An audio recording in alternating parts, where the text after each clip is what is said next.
Hey guys, this is the Galaxy Z Flip. We're at the Samsung event where Samsung just announced its second generation foldable device, and it's more of a clamshell design, kind of like the Motorola Razr that just launched. So let's check it out.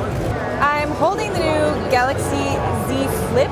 It's Samsung's new take on the foldable phone. It looks a lot like the newly released Motorola Razr, but it's kind of got a few different things. For starters, there's a little window over here that kind of tells you your notifications and the time. It's got the camera, which can be used kind of like a selfie camera.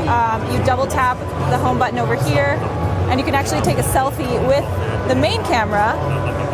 I'm going to open it up for a second. It's got a 6.7-inch screen, which seems pretty large. It is a bit more narrow than other Galaxy devices, but it looks pretty nice and a great size in my opinion. The other thing I wanted to point out is that it does have a tiny little crease that you can see here. It's probably not as bad as the original Fold had.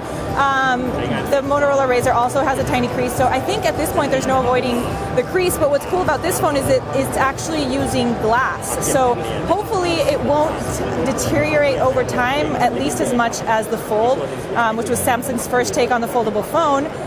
The other thing I wanted to point out is how thick it is on the side. It's kind of, I mean, if you look at it like that, it's thicker than your average phone, but I wouldn't say that it weighs any more or less than just a regular Galaxy S10, for example, or S20 that they just launched. Now, let's take a look around over here. The interface is kind of cool.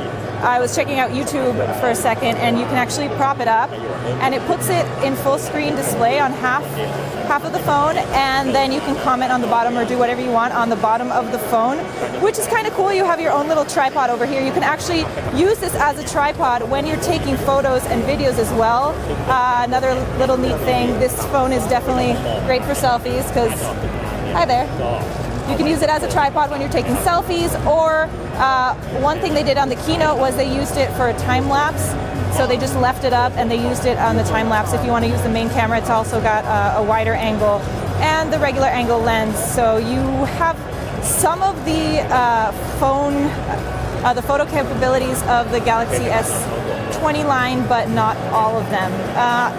I'm pretty impressed by this phone, I'm not going to lie. It's not quite as easy to flip open as I was expecting. I kind of wanted the satisfaction of just flipping it open like that, but it does take a little bit more work. Kind of gets stuck right there on this position, but I kind of like that it has the option to be in this position. So one-handed flip is going to be a little bit tough. Doable, but it's going to be a little bit tough. I would have to do probably a two-handed flip. Kind of reminds me of a little compact for makeup as well. It does get really, really dirty. I've been obviously handling over here for quite some time, and it's already got a bunch of fingerprints on the front and on the back. Not the prettiest. It's just, it looks really nice when it's clean because it's so glittery and brilliant, but it doesn't work well with fingerprints. And I swear my hands are clean. So I'm holding the gold, which might be my favorite. There's also a purple, and there's also a black. So the gold will only launch in certain markets, so it won't be available across the world, but the other ones will. Here's the purple that you can see on screen, and then the black. Yep. The Galaxy Z Flip goes on sale February 14th, so for Valentine's Day. It is pricey at $1,380, although it is less than the Motorola Razr, which is $1,500. Again, it's no bargain, but if you're into the cutting-edge foldable trend, this is definitely a great second-generation foldable device from Samsung.